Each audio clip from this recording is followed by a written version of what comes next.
Hi friends, কেমন আছেন সবাই? হানি ফ্রেন্ডস চ্যানেলের একটি নতুন ব্লগে আপনাদের স্বাগত। আজকে চলে আসছি একটা নতুন ব্লগ নিয়ে। আজকে ব্লগে হবে মশালা কুদরি আর হবে ভোলা মাছেরই মতো দেখতে একটা সামুদ্রিক মাছ, তারই সর্ষে পোস্ত দিয়ে ঝাল। তো চলুন চলে যাই আমার রান্নার দিকে, আর আপনারা আমার ভিডিওটাকে স্কিপ না করে একটু দেখার অনুরোধ রইল। তো বন্ধুরা, আমি চলে এলাম রান্নাঘরে। এই দেখুন, এখানে অল্প কিছু কুদরু নিয়েছি। আর এই কুদরিটা কি সুন্দর সবুজ, খুব সুন্দর কুদরিগুলো, খুব ভালো ফ্রেশ।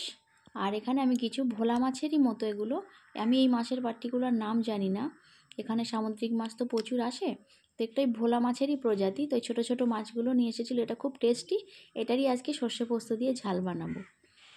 তো চলুন আমি আমার রান্নাটা শুরু করি। আমি কুদরিগুলোকে দেখুন পুরো কভার ছাড়িয়ে একটু চার ফালি করে কেটে নিয়েছি, আর একটা আলুও দিয়েছি। আর এদিকে মাছ ভাজা চলছে আমার।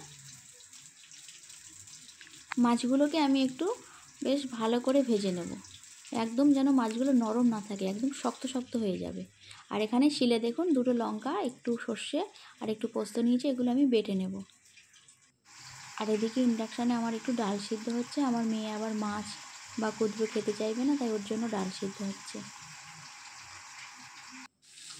তো আমি কড়াইয়ের মধ্যে তেল দিয়ে দিয়েছি। আর সর্ষে পোস্ত দিয়ে মাছের ঝাল হবে মানে কালো জিরে তো মাছ ট্যান্সর দিতেই হবে। আর একটু পেঁয়াজ দিয়ে নিয়েছি। যেহেতু সামুদ্রিক মাছ, পেঁয়াজ না দিলেই হতো। যদি কোনো মিষ্টা জলের মাছ হতো আমি পেঁয়াজ দিতাম না। তো সামুদ্রিক মাছ বলে আমি একটু পেঁয়াজ ব্যবহার করলাম। আর সর্ষে পোস্ত বাটাটাকে, ওই পেঁয়াজটা একটু লাল লাল হয়ে গেলে ওর মধ্যে আমি দিয়ে দিয়েছি। আর এটা বেশিক্ষণ নাড়বো না, কেননা সর্ষেটা আবার একটু তিতো হয়ে যাবে বেশিক্ষণ ভাজলে। তো লবণ হলুদ দিয়ে দিয়েছি। এবারে আমি ওই বাটি করে মেপে এক বাটি জল ঢেলে দেবো এর মধ্যে। আর একটু জল আমায় লাগবে, আরও একটু জল আমি দিয়ে দেবো। তো মাছের ঝাল করাটা খুব সোজা ব্যাপার না, একদম খুব শর্ট টাইমে হয়ে যায়, কোনো সময় বেশি লাগে না। অল্প সময়ের মধ্যেই মোটামুটি কিছু না পেলে মাছের ঝাল বানিয়ে গরম গরম ভাত করে খেয়ে নাও। খুব সুন্দর একটা আইটেম মাছের ঝাল। এবারে এই ঝোলটাকে একটু ফুটে উঠলেই আমি এর মধ্যে মাছগুলো দিয়ে দেব। আর মাছগুলো দিয়ে বন্ধুরা আমি একটু বেশিক্ষণ করেই মাছটাকে ফোটাই, কেননা একটু শক্ত শক্ত করে মাছগুলো ভাজা আছে কড়া করে। তো একটু বেশিক্ষণ ধরে ফোটালে কী হবে, মাছের যে ভেতরের যে মানে টেস্টটা, সেটা কিন্তু ঝোলের সাথে বেরিয়ে আসবে। আর ঝোলটাও কিন্তু টেস্ট হবে। আর যদিও মাছের ঝালে এতটা ঝোল থাকবে না, অনেকটা মানে ঝোল মরে যাবে, একটু টাইট টাইট মতো হয়ে আসবে। তো আমি একটু বেশিক্ষণ ধরেই ফোটাবো। তো আমার মাছের ঝাল এদিকে হতে থাক, আর আমি এদিকে একটু কড়া আবার শিলের ওপরে কয়েকটা আদা রসুন কাঁচা লঙ্কা নিয়ে নিয়েছি। আর আমার একটু পেঁয়াজ আর টমেটো কাটা আছে, এরপরে আমি এই কুদরিটা বানাবো।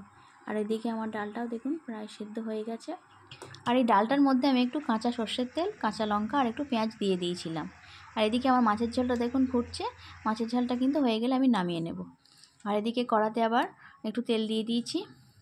তেলের মধ্যে দিয়ে দিচ্ছি এলাচ আর লবঙ্গ আর একটু ডালচিনি। আর এটাকে একটু ভাজা ভাজা হয়ে গেলে, এর গন্ধটা উঠলেই এর মধ্যে আমি একটু পেঁয়াজ দিয়ে দেব।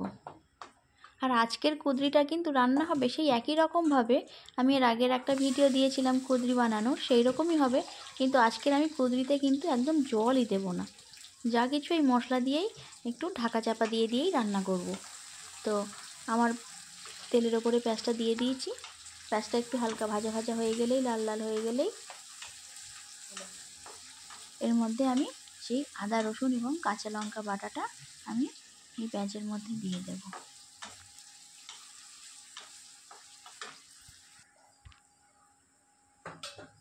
তো বন্ধুরা দেখুন, পেঁয়াজটা আমার লাল লাল হয়ে গেছে।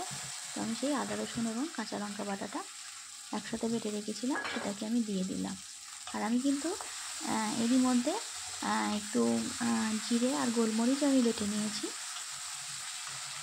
আর এই কুদরিটা বানানোর জন্য মশলাটা আমি প্রথমে বানিয়ে নেব। তো আমার আদা রসুন এবং লঙ্কাটা একটু হালকা ভাজা ভাজা হয়ে গেছে, একটু কষে নেওয়া যায়। এবার টমেটোগুলো দিয়ে দিলাম। আর এই টমেটোটা একটু ভাজতে থাকতে হবে, কেননা টমেটোটা পুরো গ্রেভির মতো হয়ে আসতে একটু সময় লাগবে। তো আমি এর মধ্যে একটু নুনও দিয়ে দেব। নুন দিয়ে দিলে পরে পরে কিন্তু ওটা খুব সুন্দর ম্যাশড হয়ে যায়। আর একটু আদা আর গোলমরিচ বাটা দিয়ে দিলাম। আমি সব তরকারিতেই একটু গোলমরিচের ব্যবহার করি এবং গোটা গোলমরিচ জিরের সাথে বেটে দিই, তাতে করে একটু ভেতরে ঝাল ঝালটা একটু পরে গিয়ে ধরে আর সর্দি কাশির সমস্যাও একটু দূর হয়। তো আমার মশলাটা প্রায় হয়ে এসছে। এর মধ্যে একটু ধনে গুঁড়ো আর একটু হলুদ গুঁড়ো আর লঙ্কার গুঁড়ো দিয়ে দেব।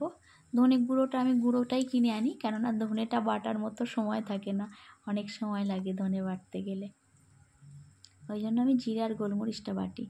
আর লঙ্কার গুঁড়োটা খুব বেশি ব্যবহার করা হয় না, যখন কোনো স্পাইসি খাবার বানানো হয় তখনই লঙ্কার গুঁড়ো আনাতে আমি ম্যাক্সিমাম কাঁচা লঙ্কাটাই ব্যবহার করি। আর গোলমরিচ, লঙ্কার গুঁড়োটাকে আমি খুব কম ব্যবহার করি।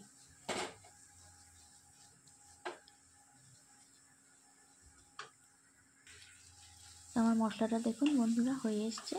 এই মশলাটার মধ্যে দিয়েই আমি ওই কুদরিটাকে বানাবো, কিন্তু এর মধ্যে খুব একটা জল দেব না, ঢাকা ঢাকা দিয়েই রান্নাটা হবে।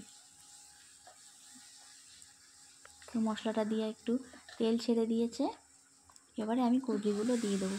আর এবারের কুদরিগুলো এত সুন্দর ছিল, এত ফ্রেশ ছিল, মানে কি বলবো, আমি এতদিনের মধ্যে এই এরকম কুদরি এখানে আমি দেখিনি। খুব সুন্দর কুদরিগুলো পেয়েছিলাম এবারে।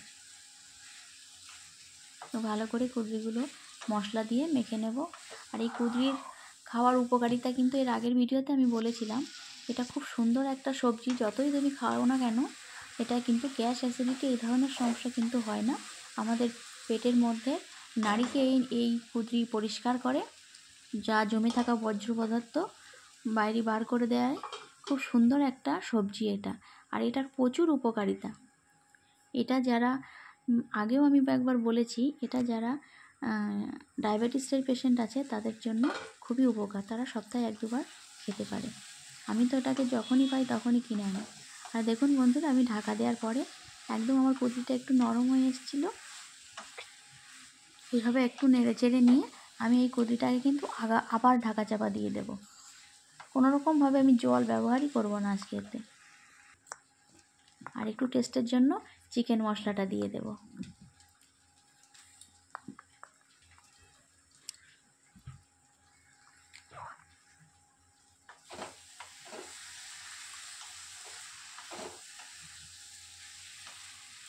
তো মোটামুটি আমার কুদরিটা অনেকটা নরম হয়ে এসছে, আর একটু আছে। আর কুদরিটা একটু খোলা ছাড়িয়ে দিলে কিন্তু কুদরিটা খুব সুন্দর হয়, ওই ক্যাচক্যাচে ব্যাপারটা আর থাকে না। দেখুন আমার কুদরি রেডি, আর এদিকে মাছের ঝোল রেডি। তো বন্ধুরা, আজকে ব্লগটা আমার এই পর্যন্ত। কেমন লাগলো কমেন্টস করে জানাবেন। যদি ভালো লাগে একটা লাইক করে দেবেন। আর সকলে সুস্থ থাকবেন, ভালো থাকবেন। দেখা হবে পরের কোনো ব্লগে। টাটা।